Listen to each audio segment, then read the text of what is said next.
So with a 30-minute window here, we will jump in to things fairly quickly. But if you've been brought along and haven't signed yourself up, or if you signed up a while ago and you're not exactly sure what you're here for, just as a very quick recap, what we're going to be covering is looking at a new resource we've been running for around a year now called Cashed Up. And throughout that year, we've also been adding more and more courses to that suite of cashed up resources, the short courses that we have there. So what my focus is going to be in this session is just giving you a very brief bit of information on us as a financial literacy charity, because I know most of the people who are here are coming in as Financial Basics Foundation members. And then the main focus of what I'm going to spend the 30 minutes on is addressing the elements that were outlined in the sign up for the webinar that you will register for, or had someone else register you for, and also give you practical answers to questions that I've had come in from, I couldn't even tell you how many teachers, at least 10 or 15 teachers who reached out in the lead up to this with versions of questions along the lines of, what are other schools doing it? How are they doing it? How are they getting it to work? How are they getting it to work and fitting it in before the end of the year? And what are they doing about next year? And then also a whole lot of secondary questions around version 9 of the Australian curriculum and how different schools are implementing that.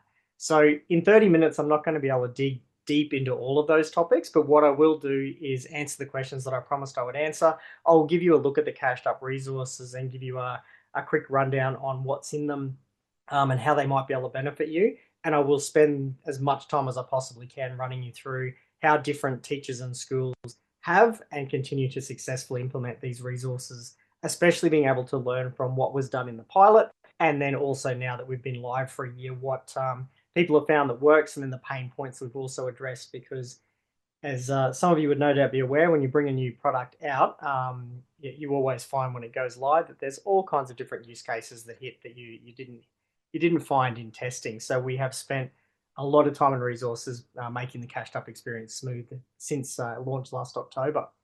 So to give you just a very quick rundown of what cashed up is, I've got a couple of different browsers open here because I'm going to show you some stuff from the user perspective from a teacher and then the user perspective from a learner. So you've got just a bit of an idea of what the program looks like. I'm not going to look in too much depth there because it is based on a learning management system.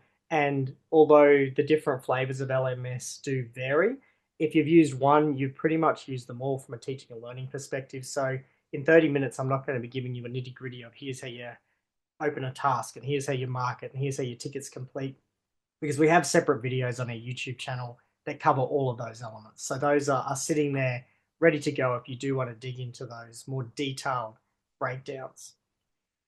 So before we jump into Cashed Up, just a very quick housekeeping. We are a financial literacy charity. We're an independent financial literacy charity, and we've been operating in the education space for over 20 years. If you need to dig into any details and have a look and make sure that we are a suitable fit for you and your students, if you haven't used our resources before, you can go into the Educator Hub on our website and you can look at a whole plethora of information that we've published there with all of the different cyber team tests and security assessments we've been through with the various different states and territories in Australia. Some have allowed us to publish those results, so you'll find those there. And others have asked that if teachers contact us, we just let them know that they're on the intranet. So if you need to dig into that level of detail about us, feel free to throw questions in the chat and I will answer them as best I can as we go through the session, and also come back to the chat questions at the end of the session.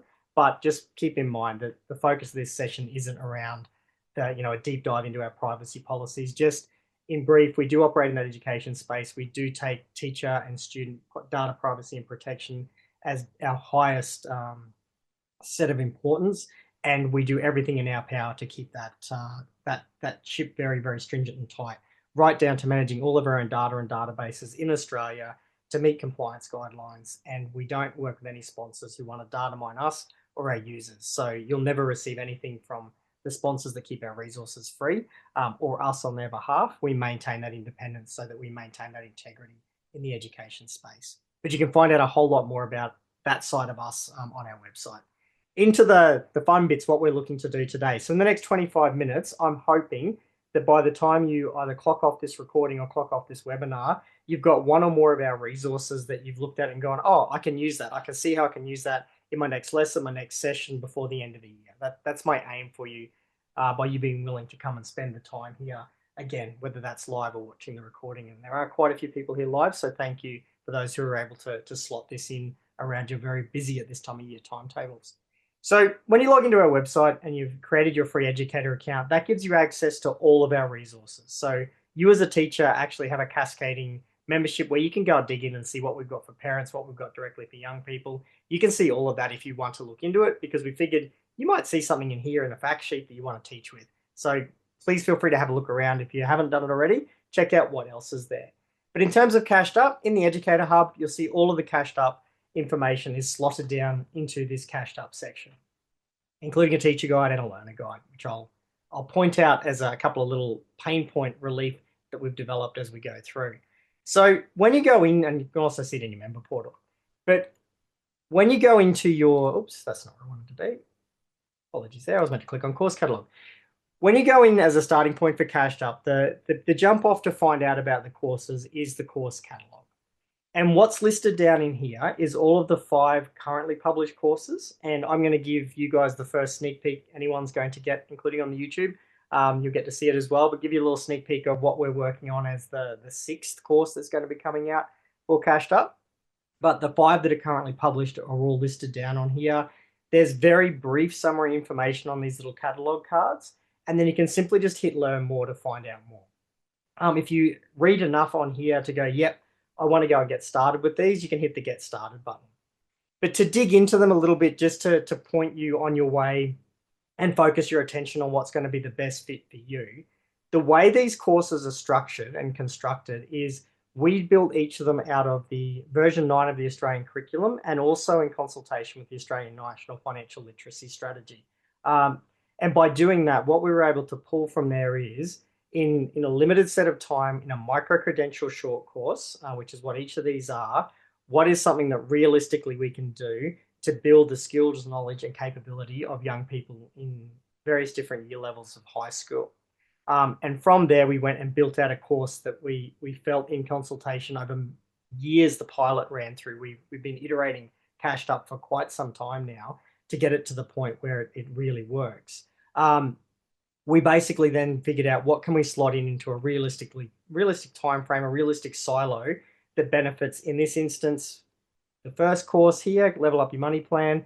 That one is built off year 7 level resources and mapping.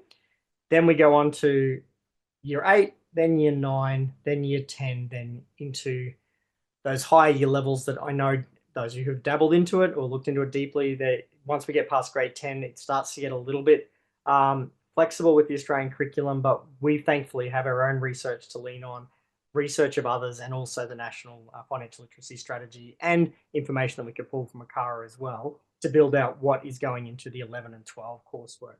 So when you're looking through these, keep in the back of your mind one of those questions that we'll circle back to multiple times of what are other schools doing.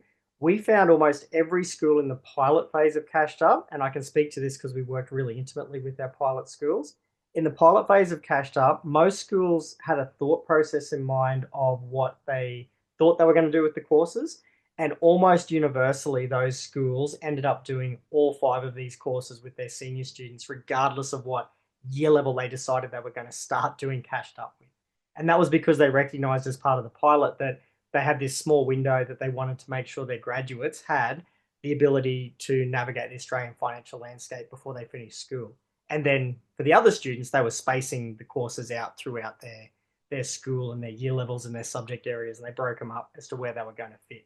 So that's one question, one part of how are other schools doing this. A lot of schools start off small and then grow it because they see the worth of the program. And I would encourage you to do the same. And I'm really confident in the product because I've been part of this right from the get-go. It was my passion project when I started with Financial Basics Foundation and came out of the classroom into the role I'm in at the moment, overseeing the education programs with the charity. So as a practical starting point on what other schools are doing and what other teachers are doing that works, the first point is really to have a look through the courses, check out the Learn More to read the detail that we put in there, which is basically we've replicated across what the students see when they start the course. We've written that overview for both teachers and learners. You can read through the summary of what the topics are, but being that the course is designed for a teacher to set it up and then run it with their students, which is what we're looking at in terms of hopefully you'll see, and you're on our website now and having a look at the catalogue, because you can do that without being logged in. Have a look through those courses. And the idea is, as an end of year activity, if you're looking for things to fill that post-assessment period, and your school is having a push on really adding value or having academic integrity into what you're doing, this is work that's already been done for you that you can do with your students, especially if you've got some sort of leading context that connects to it and they're interested in this type of information, or you've got, say, an age group, appropriate group who might be, for instance, in a year level where they're just starting to get ready to find their first job, or they're really, really interested in things like investing and saving and building their wealth, which is what this course is all about, and understanding a little bit of like the risk and reward in investment. And they're asking you questions about crypto and they want to get a bit of a better understanding of that.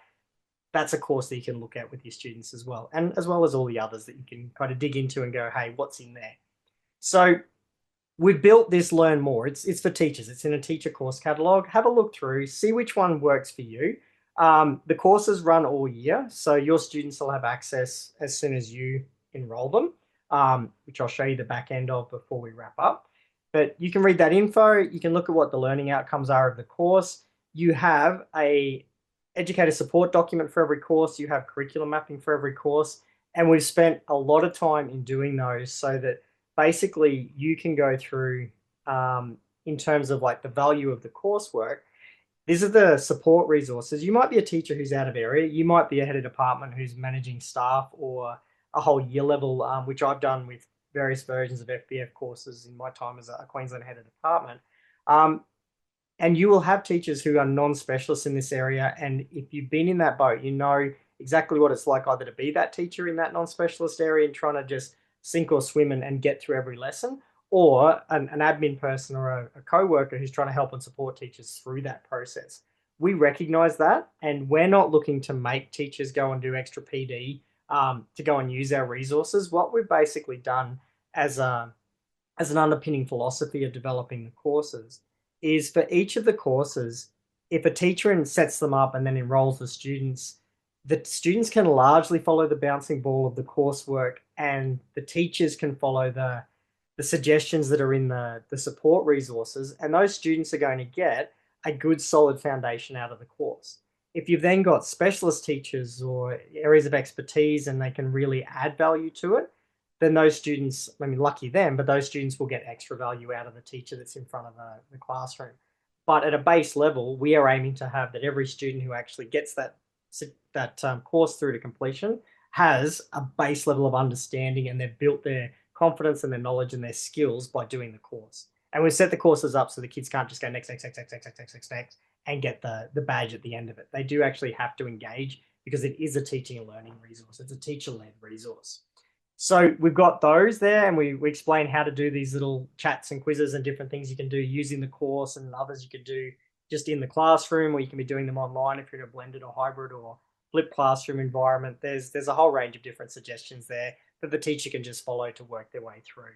And then, of course, as well as that, there's the curriculum mapping that connects everything back, and you can see where it maps up for each of the year levels into the Australian curriculum. And what you'll find is with that curriculum mapping, I'm not going to belabor a curriculum mapping document to a session that is predominantly for teachers, because I know you all understand curriculum mapping. Just to let you know that it's there for every course. You can download it, you can have a look at it, you can use it to justify or explain to whoever or whatever you need to justify and explain, and you can use it to do your connections in whatever way your state and territory requires. Just do keep in mind, we map to the Australian curriculum vanilla. We don't do different state and territory mappings because there are so many different variations to that it's impossible as a small charity to keep up in that space and still fund and finance the resources that we provide in the way that we do them. So this is the what has worked. That bit of time to go and look through the catalog, have a look at what course or courses are going to be your best fit, and then the next step from there is essentially jump on the teacher guide.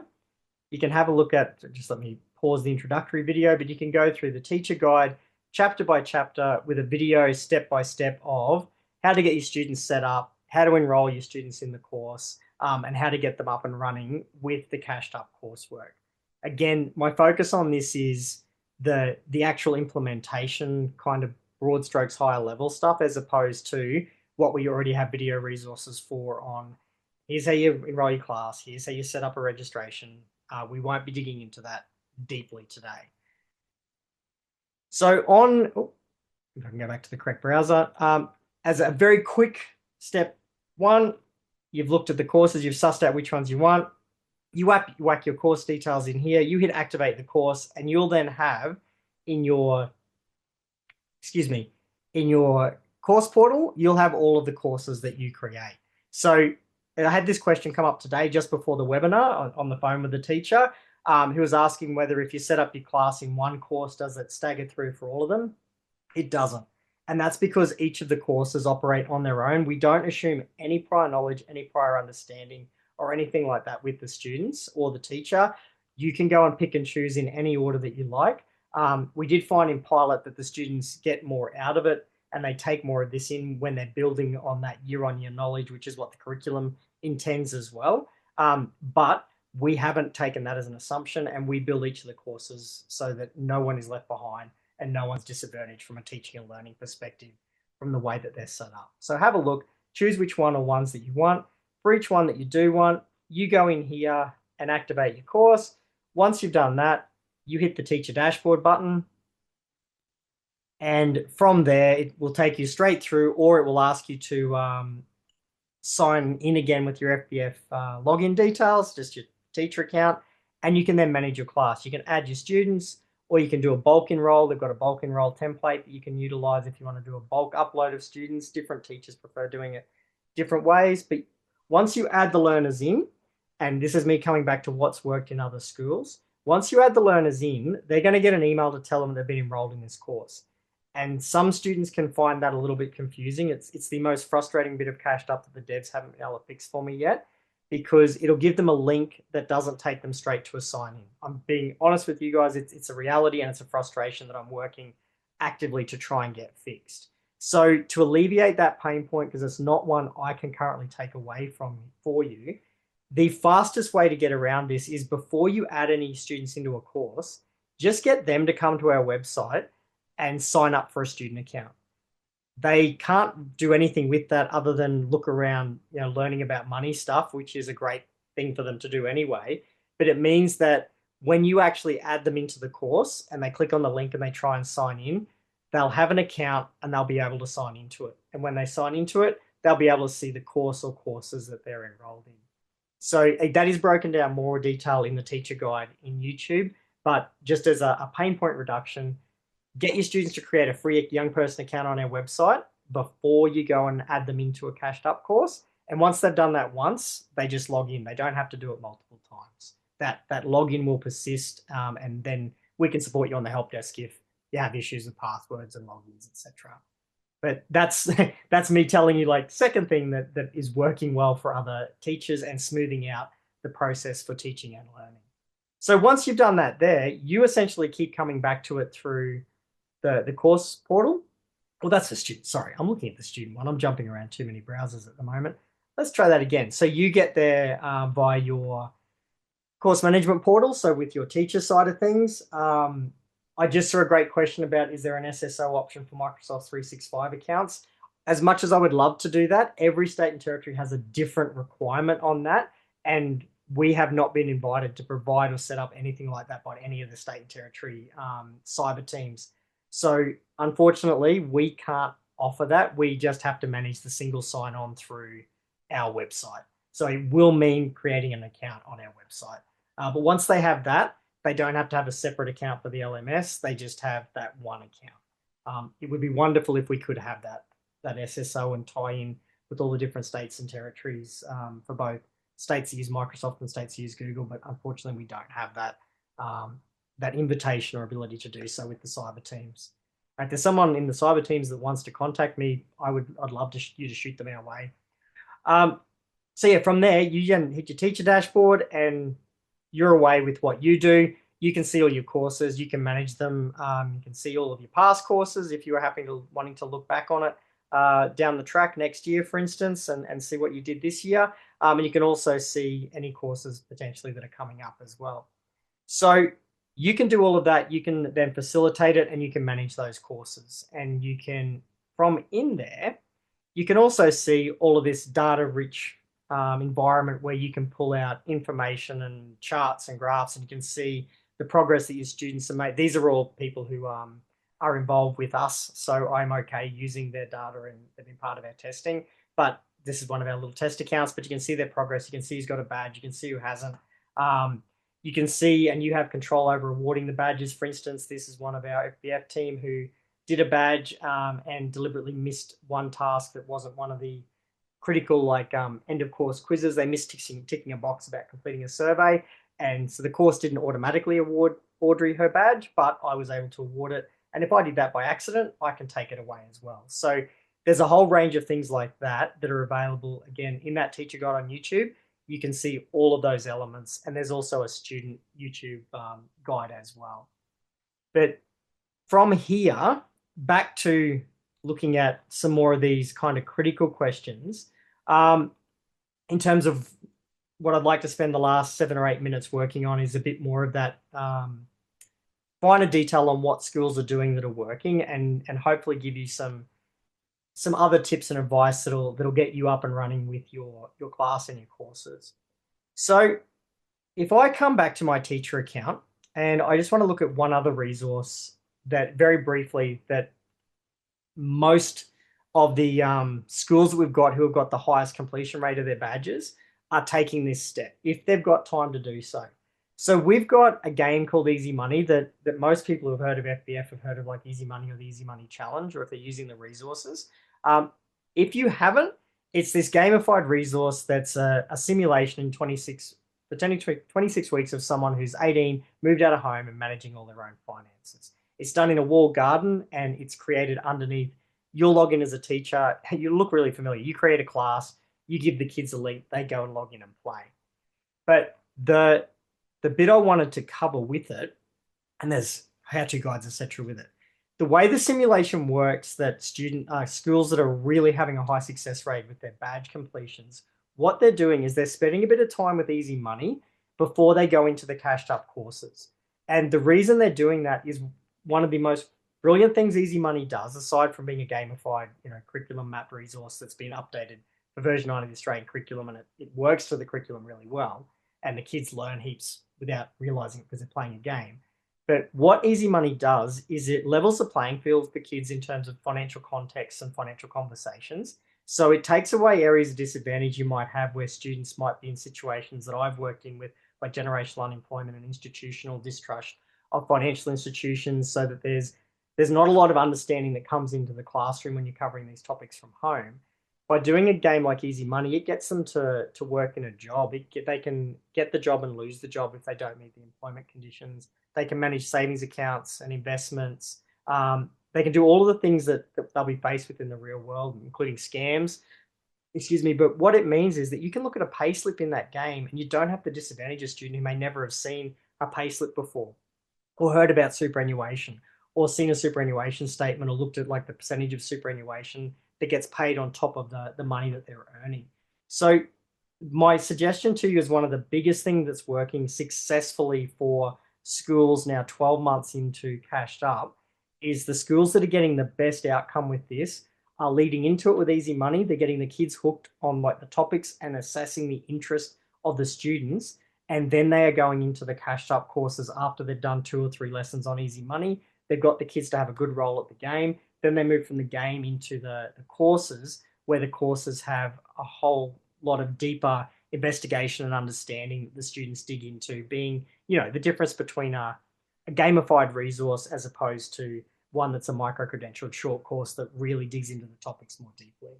So in terms of like, if I could give you one thing that is giving schools the highest success rate with cashed up, it's actually blending it in with Easy Money, and then taking that momentum from Easy Money and that shared learning context from Easy Money, and then taking that into cashed up. And Easy Money, look, Easy Money is a super simple basic looking game. We're going to have to ignore the ad. I do apologize that's coming up before we jump into it.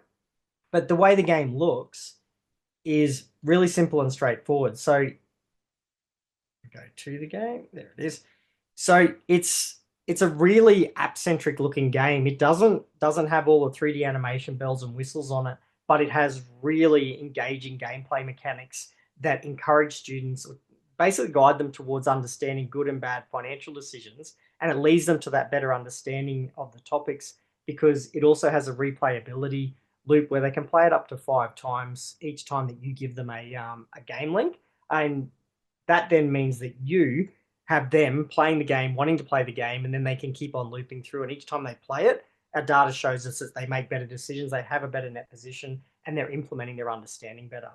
And then with the pilot schools, what they've shown us is that students that go from here to then tail into the courses that the school has chosen for the students with Cashed Up are having the highest level of success, both with student engagement and with completion rates of the courses.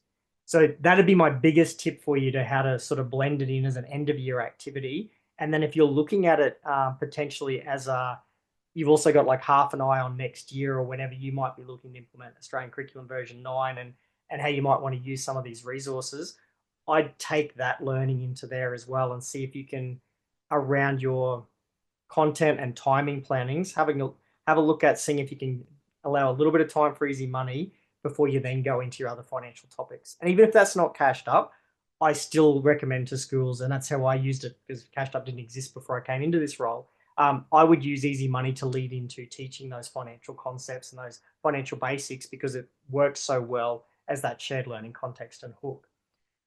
Just making sure I've covered my topics. Oh, and then the other one that I get reported to me with teachers in what works is to take advantage of the fact that any of our resources, like digital resources like Easy Money and Cashed Up, can be done anywhere at any time. So take that into account with your planning, that there is that ability that they can utilize some time at home if that is something that you factor into your teaching and learning plans.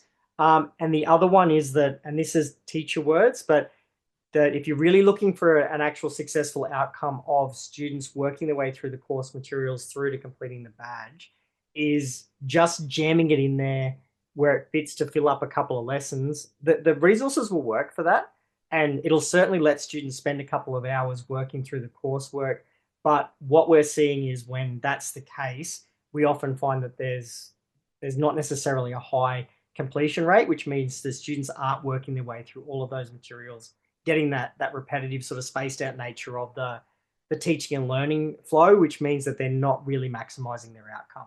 So it can certainly work in that space. It just means that you just need to have a look at like, what's my aim here?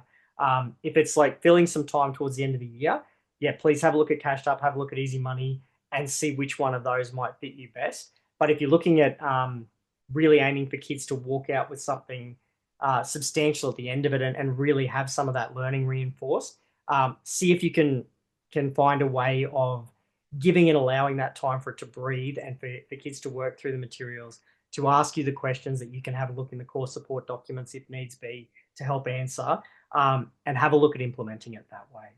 So we've just hit the 30-minute mark, and I'm watching my little timer because I am conscious of schools and timetables for those of you who are here live. I will throw to questions, and you can certainly feel free to reach out to me directly. I'll be sending through this recording to anyone who registered to attend the session, and you'll have all of my contact details on there. And I'm also contactable through the FBF website as well. But that's essentially what works and how people are using it. And the final thing, while I'm giving you a chance to type your questions, is we're just going to mention that if you don't maybe have a chance to implement this at the moment with your students, I'm running a holiday hustle every school holidays. I do a version of one of the courses as the teacher. I generally have around 120 to 150 learners I do this with online, which is indicative to you of how manageable that workflow is. All the students need to do is literally go to the holiday hustle link and they can enroll themselves and they can do it with me over the holidays. Or you can jump in as a teacher and you can come and check out what one of the courses is like as a learner, if you'd like to do that as well. And then while I'm waiting for questions to come in and just giving one final little bit of info, So from the learner point of view, when kids finish, this thing will not say about the badge. This will actually give them their digital micro-credential. So it can be used digitally and physically. It's one of the reasons why we've utilized the LMS that we have. And also from a privacy point of view, this is a New Zealand company that develops the LMS we've used, which means that we actually have all of the control over the servers and the data. So they're all sitting in distributed Australian data centers and networks with us having control over all our user data. Again, might not be important for everyone, but if you're someone who's had to dig into that space with your cyber team, you'll know from experience that those are the sorts of questions they ask you to validate and verify. And then, so from here, they've got that same overview that you see on your teacher catalog. They can see who the facilitator is. In this instance, it would be you. And then they go and work through the contents. And as they're working through that contents, it gives them little summaries of what's involved in each of the sections. There was a question earlier about the different sections in the courses, roughly how long different things will be to take and read through and work through and watch the videos and complete the activities. And they basically work their way through the materials on any device. It's smart resizes through the web platform on mobile phones and up. And then they just go through and work through the resources. And in terms of a last thing from me, in terms of a teaching load, we have kept what the teacher needs to do and mark to an absolute minimum. You can see in your teacher console, you can go and look through all of your students. You can go and see everything they've been up to. You can go and see all of their tasks. You can go and look in and offer feedback, even if you don't have to mark it. You can go and check out the different things that they've been doing and the reflection questions that they've answered. You can go in as deeply to the data as you would like or as light as you would like, but you have complete oversight of what your students have been doing, even for the tasks you don't have to mark. So you can go and have a look at trends and insights and see what sort of things your students might be getting right and wrong. They've got like pre-course quiz and a post-course quiz that are there, like a pre-test and a post-test you can see data on as well. We've built this by teachers for teachers. And that is where I'll stop to see if there's anything further I can throw to in the questions. All right, so there looks fantastic. Thank you. I'm a vet TAFE lecturer and I wonder how I can implement this in our conduct. So on financial transaction, competency, and safety of beauty courses. If you want me to, so this applies to anyone else as well. So if you want to have a conversation on how this might be implemented, I do that multiple times a week with individual teachers through to teams and admins. And I even did one with the Victorian School District last year. So if you would like to, I'll put my email address and my phone number directly into the chat, but you'll have it at the end when the recording's available. I will send that to you as well. But it's Damien Nicholson at Financial Basics Foundation. I've just put my phone number in and I'll put my email address as well. And I can do that in whatever means. So that's anyone who would like to chase that up further and help me sort of unpick your curriculum or your competency codes. And I've worked in school-based RTOs as well. So I'm happy to flip into those environments and sort of look at the different courses and competencies or subject areas and how you're looking to slot them in. And the benefit of doing this and working with teachers all over Australia is I can talk to what I've done that works, but I can also talk to the experience of so many teachers who have been doing this now for a number of years through the pilot and the live phase. So I will just give it one more minute for questions. While we're waiting for those to come through, just a huge thank you from me and from the entire FBF team. And my wife is a teacher. I taught for nearly 20 years before I came into this role. I've got so many friends and family who are teachers, and I see just the demands that are on each and every one of you. And I understand that teaching kids about money is something that it would be wonderful if it wasn't so vital that it come from the school. But we recognize that for most students, it's not going to come from home, and the place they're most likely to get a decent level of information that they can trust and learn, people they can learn from, it's going to be in schools. So what we're trying to do is put resources together that you can utilize in your school without you having to do a whole bunch of more work for prep or PDs to learn about the topic. So we are thinking of you guys, and we do appreciate everything you do, because it is a job that all too often, all everyone sees is the holidays or the shiny stuff, and they don't see the work that is put in by the people who are in those classrooms every day. So thank you for everything you do. And thank you for your interest in financial literacy education.